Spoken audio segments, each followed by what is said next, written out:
12 New Yorkers they are back in the deliberation room for now a second day in the federal trial of Sean Diddy Combs. Yesterday, they deliberated for about 5.5 hours, sending multiple notes to the court. One expressing concern that a juror would not follow the judge's instructions.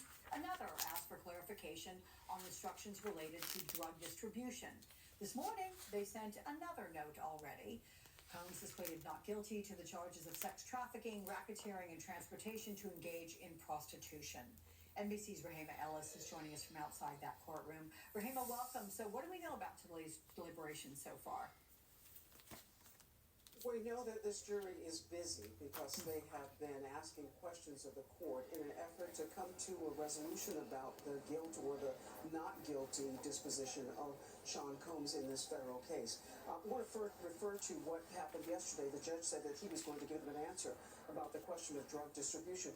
I think we've got a full screen to show people of what the question was that was presented to the judge. It said, if a recipient wants, requests, or ask for controlled substances, and an individual hands over controlled substances to the requester, has the individual who hands over the controlled substances distributed?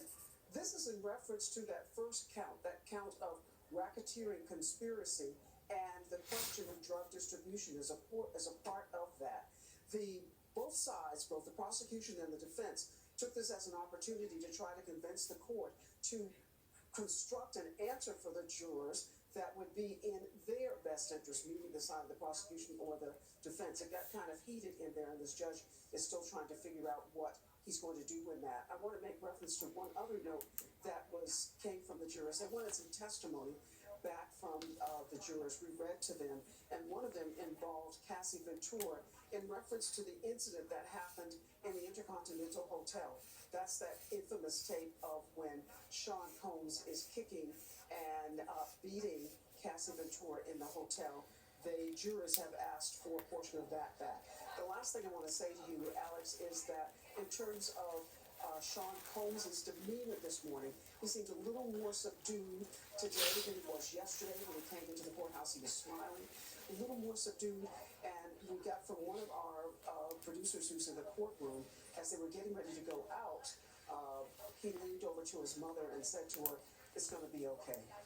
Alex? Guess we'll see. All right, NBC.